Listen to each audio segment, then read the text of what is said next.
YS Rajasekhara Reddy కావచ్చు, YS Jaganmohan Reddy కావచ్చు, రాయలసీమ అనేటువంటి ప్రాంతం ఎప్పుడూ కూడా అండగా నిలుస్తూ వచ్చింది. మీరు వైఎస్ రాజశేఖర రెడ్డి అప్పుడు కాంగ్రెస్ పార్టీకి సంబంధించినటువంటి సీట్ల లెక్కలు చూసినా, మొన్న 2014లో 2019లో చూసినా రాయలసీమ ప్రాంతం పూర్తిగా కాదు, ఎక్కువగా వైసీపీకి అనుకూలంగా ఉంటూ వస్తుంది. ముఖ్యంగా చిత్తూరు, నెల్లూరు పక్కన పెడితే మిగతా కడప, కర్నూలు, అనంతపూర్ ఈ ప్రాంతాలు మొత్తం కూడా గొంపగత్తుగా వైసీపీకి ఓట్లు వేస్తూ సీట్లు ఎక్కువగా ఇచ్చినటువంటి పరిస్థితి మనం గత ఎన్నికల్లో చూసాం. ఇప్పుడు రాయలసీమ మొత్తం అంటే నెల్లూరు, చిత్తూరు, కడప, కర్నూలు, అనంతపూర్ ఈ 5 కలిపి రాయలసీమ.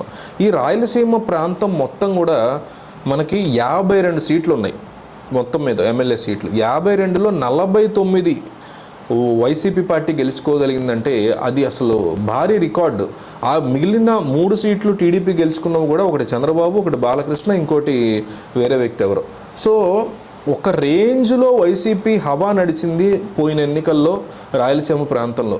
అయితే ఈ ఎన్నికల్లో ఎట్లా ఉండబోతుంది? ఈ ఎన్నికల్లో 52లో 49 మళ్ళీ కొడుతుందా, లేక ఒక 30 కొడుతుందా, లేకపోతే 10కో 12కో పరిమితం అవుతుందా అనేది ఒక డిస్కషన్. నిజానికి చెప్పాలంటే చంద్రబాబు నాయుడు కూడా రాయలసీమ వ్యక్తే, ఆయన చిత్తూరు జిల్లాకు సంబంధించినటువంటి వ్యక్తే. కానీ టీడీపీ ఓటు బ్యాంక్ మాత్రం ఎక్కువగా ఉత్తరాంధ్ర లేకపోతే కోస్తా, ఆ తర్వాత ఉన్నటువంటి గుంటూరు, కృష్ణా జిల్లాల్లో ఉంటుంది. అది ఎందుకో అట్లా వస్తూ వచ్చింది. సో ఈ రకమైనటువంటి పరిస్థితుల్లో రాయలసీమలో రానున్న ఎన్నికల్లో తెలుగుదేశం పార్టీకి ఎన్ని సీట్ల అవకాశం ఉంది, వైసీపీకి ఎన్ని అవకాశం ఉంది అనే డిస్కషన్లు నడుస్తున్నాయి. ఈ నేపథ్యంలో వైసీపీ ఈరోజు రాప్తాడు భారీ బహిరంగ సభ ఏర్పాటు చేసింది, సిద్ధం సభ. ఆ సభ చాలా గొప్ప హిట్ కొట్టబోతున్నారు. 10 లక్షల మంది వరకు జనం వచ్చారు. భీమిలీలో ఒక సభ పెట్టారు సిద్ధం, తర్వాత ఏలూరు దెందులూరు దగ్గర పెట్టారు, ఇప్పుడు రాయలసీమలో పెడుతున్నారు.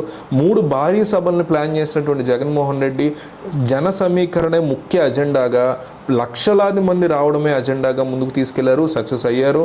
సభలు కూడా డెఫినెట్లీ సక్సెస్ అయ్యాయని చెప్పుకోవాలి.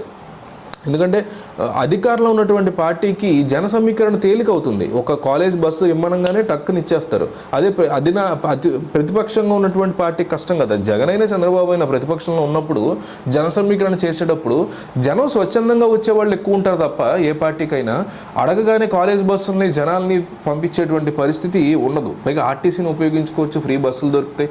సో ఈ రకమైనటువంటి సౌలభ్యం వల్ల భారీగానే జనాన్ని చూపించుకోగలుగుతున్నారు జగన్. ఇప్పుడు అప్పట్లో కూడా చంద్రబాబు అంతే, అధికారంలో ఉన్నప్పుడు సభల విషయంలో ఇట్లాగే చేసేవారు. ఎవరైనా అట్లా చేస్తుంటారు. మన కేసీఆర్ అయినా అంతే, ఇప్పుడు రేవంత్ అయినా కాంగ్రెస్ సభలకి అన్నీ ఉపయోగించుకుంటున్నారు జన సమీకరణ. సో ఈ పరిస్థితుల నేపథ్యంలో జగన్మోహన్ రెడ్డికి రాయలసీమలో ఎన్ని సీట్లు వస్తాయి అనేది డిస్కషన్గా మారింది ముఖ్యంగా ఈ రాప్తాడు సభ తర్వాత. ఎందుకంటే 52 నియోజకవర్గాల్లో కనీసం ఈసారి డెఫినెట్లీ 25 మించి కొట్టబోతోంది తెలుగుదేశం పార్టీ అనేటువంటి మాట చాలా బలంగా వినిపిస్తోంది. ముఖ్యంగా నెల్లూరులో 9 అయినా సరే కొట్టేటువంటి సత్తా తెలుగుదేశం పార్టీకి ఉంది అనేటువంటి మాటలు మనకు వినిపిస్తున్నాయి. దాంతోపాటు చిత్తూరులో కూడా ఎక్కువగా తెలుగుదేశం రాబట్టగలదని, కర్నూలులో కూడా చాలా బెటర్ అవుతుందని, కడపలో కష్టము, అనంతపురం జిల్లాలో కూడా కాస్త కష్టం అంటున్నారు. కానీ మిగతా ఈ కర్నూలు, ముఖ్యంగా నెల్లూరు, చిత్తూరు ప్రాంతాల్లో డెఫినెట్లీ తెలుగుదేశం స్ట్రాంగ్ ఎజెండా తీసుకువెళ్ళబోతోందని, గెలుపు తథ్యం అని మాటలు వినిపిస్తున్నాయి. ఈ నేపథ్యంలో రాయలసీమలో 25 అవుతాయా, 26 అవుతాయా చెప్పలేనటువంటి పరిస్థితి ఉంది. సో మీరు చెప్పండి, రానున్నటువంటి ఎన్నికల్లో రాయలసీమ ప్రాంతంలో వైసీపీ ఎన్ని గెలుస్తుంది, టీడీపీ ఎన్ని గెలుస్తుంది? మీరు కామెంట్లో చెప్పండి. టీడీపీ 25, వైసీపీ 27, లేదా టీడీపీ 27, వైసీపీ 25, లేదా టీడీపీ 49, వైసీపీ ఈసారి 3, లేదా పోయినసారి లాగా టీడీపీ 3, వైసీపీ 27, 49. అట్లా మీరు ఏమనుకుంటున్నారో కామెంట్లో క్లియర్ కట్గా తెలియజేయండి. రానున్న ఎలక్షన్లో రాయలసీమ ప్రజలు ఎటువైపు ఉన్నారు అనేది కామెంట్ సెక్షన్ చూస్తే అర్థం కావాలి సర్వే సంస్థలకి. కాబట్టి వీడియో చూసి వెళ్లకుండా క్లియర్ కట్గా మీరు కామెంట్ చేయండి. అట్లాగే మీకున్నటువంటి రాజకీయ పరిజ్ఞానాన్ని ఉపయోగించి ఈసారి రాయలసీమలో ఎవరికి ఎక్కువ ఛాన్సెస్ ఉన్నాయి, ఎవరికి తక్కువ ఛాన్సెస్ ఉన్నాయి, ఎందుకు ఎక్కువ ఛాన్సెస్ ఉన్నాయి అనేది కూడా క్లియర్గా రాస్తే ఎంతోమంది ఈ వీడియో చూస్తారు. వాళ్ళందరూ కూడా మీ కామెంట్ చదివి భలే చెప్పాడే ఇతను లేదా ఈమె అనుకుని మిమ్మల్ని అప్రిషియేట్ చేస్తారు, లైక్లు కొడతారు, రిప్లైస్ కూడా ఇస్తారు.